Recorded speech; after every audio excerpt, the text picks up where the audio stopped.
Bonjour à toutes et à tous et bienvenue dans une nouvelle émission de Passe l'Info. Cette semaine, nous allons vous parler dans l'actualité nationale du remaniement ministériel.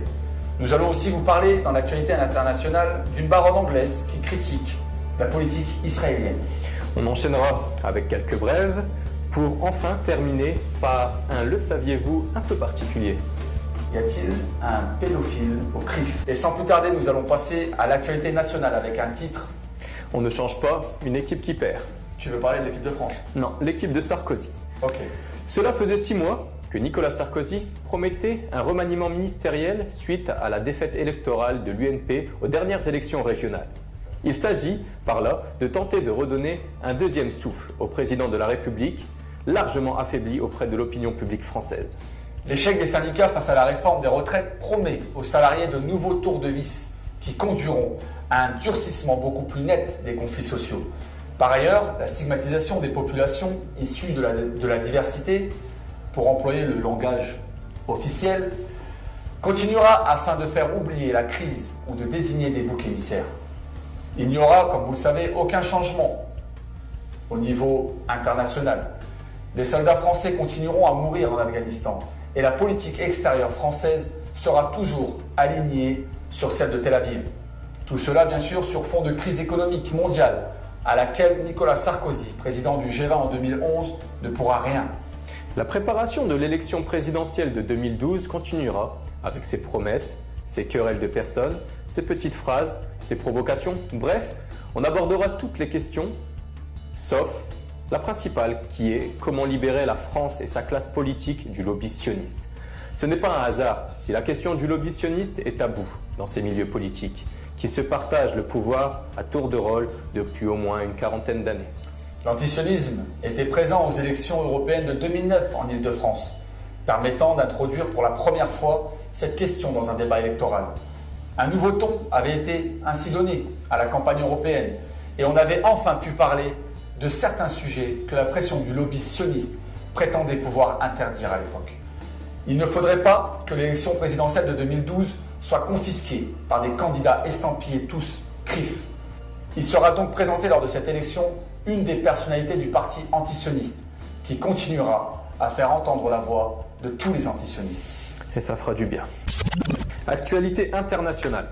Un membre de la Chambre des pairs britannique, Jenny Tonge, affirme qu'Israël est la cause du terrorisme au niveau mondial et que les problèmes du Cachemire et de la Palestine sont en train de retourner les musulmans du monde entier contre l'Occident. S'exprimant devant la Commission de la défense stratégique et de la sécurité, dimanche 14/11/2010, à la Chambre des Lords, à Londres, Madame Tonge a dit notamment « Les traitements brutaux d'Israël à l'encontre des Palestiniens sont un exemple de la manière dont l'Ouest traite les musulmans. Et ce mauvais traitement est la principale source du terrorisme à l'échelle mondiale. » Même l'envoyé spécial du quartet au Moyen-Orient, Tony Blair, a reconnu cela publiquement, a-t-elle fait observer. La baronne Tonge a dit devant la Chambre des Lords que le comportement d'Israël à l'encontre des Palestiniens continue de bénéficier d'une totale impunité, sans doute à cause de la culpabilité de l'Holocauste et du pouvoir du lobby pro-israélien au Royaume-Uni et aux États-Unis. Commentant de conflits non résolus dans le monde musulman, Madame Tonge trouve regrettable que des problèmes tels ceux du Cachemire et de la Palestine continuent à nous aliéner les musulmans dans le monde entier. Elle a aussi attaqué le gouvernement britannique de coalition sur sa politique hostile à l'Iran et sur ses relations extrêmement étroites avec Israël. On enchaîne avec quelques brèves. États-Unis. En Floride, un concessionnaire a multiplié ses ventes de camions pick-up par 3 en seulement 4 jours, en proposant à chaque acheteur un bon pour un fusil d'assaut semi-automatique Kalachnikov à retirer à l'armurerie voisine. Le général Michel Aoun, chef du courant patriotique libre au Liban, a clôturé sa visite en France en faisant une série de déclarations dans lesquelles il a notamment affirmé qu'Israël avait assassiné le président Rafik Hariri afin de déstabiliser la situation au Liban et créer une situation nouvelle qui faciliterait l'implantation des Palestiniens dans le pays. Le général Aoun a d'autre part ajouté qu'il n'y avait pas de risque de guerre civile au Liban. Exposition sur le massacre à Gaza. Le dimanche 21 novembre, en début d'après-midi, dans le musée d'art moderne de Paris, une trentaine de voyous encagoulés ont tenté de saccager une exposition du grand photographe Kai Windenhofer, consacrée au massacre tragique des femmes et enfants de Gaza. Bloqués par le service de sécurité, ils ont entamé des slogans hostiles. Comme d'habitude. Selon plusieurs associations de défense des droits des Palestiniens, ces attaques ont été orchestrées par la Ligue de défense juive, qui ne porte pas forcément bien son nom, la LDJ, un mouvement sioniste interdit aux États-Unis, mais pas en France. Ce n'est pas la première fois que la LDJ mène ce type d'opération commando destructeur et aveugle, mettant en cause des œuvres d'art notamment. Les militants pro-palestiniens n'ont pas hésité à accuser le Conseil représentatif des institutions juives de France, le CRIF, d'être derrière cette attaque, d'autant plus que le CRIF a précédemment dénoncé violemment la tenue de cette exposition anti-israélienne. Le saviez-vous? Y a-t-il un pédophile au CRIF? Maurice Gutmann, conseiller municipal UMP du Ménil-Saint-Denis, a comparu vendredi 9 avril 2010 devant le tribunal correctionnel de Versailles, puis était condamné à 2 mois de prison avec sursis pour proposition sexuelle à une mineure de 12 ans. Maurice Gutmann est aussi président du comité local de la Croix-Rouge, membre éminent du consistoire, ainsi que membre du CRIF. Les faits. L'affaire commence il y a de cela plusieurs mois, lorsque cet homme de 64 ans se connecte sur un site internet de chat où il pense entrer en contact avec une petite fille de 12 ans, Jessica. Après de longues minutes d'échange, Maurice Gutmann lui propose d'avoir des relations sexuelles. En fait, explique une source proche du dossier, derrière Jessica, il y avait un journaliste des Infiltrés, l'émission de France 2, et il faisait croire que la petite fille avait peur d'avoir des relations sexuelles. Mais le suspect se voulait rassurant et lui faisait comprendre qu'il lui apprendrait la chose sans lui faire de mal.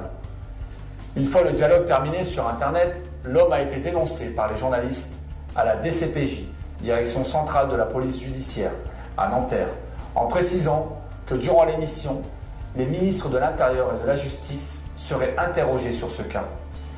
Quelques jours plus tard, mi-février, Maurice Gutmann, qui est aussi président du comité local de la Croix-Rouge et membre éminent du consistoire israélite, est placé en garde à vue dans les locaux de la PJ de Versailles. Lors de son audition, il passe aux aveux. Il raconte que cette conversation sur Internet a eu lieu alors qu'il se reposait en province. Maurice Gutmann a été déféré devant le procureur de Versailles avant d'être mis en liberté sous contrôle judiciaire dans l'attente de son procès. Un comble pour un conseiller municipal tout spécialement chargé de l'Internet dans sa paisible commune du Ménil-Saint-Denis. En l'occurrence, se faire piéger justement par Internet et de surcroît par l'un des journalistes des Infiltrés dans le cadre d'une émission de France 2 consacrée à la pédophilie.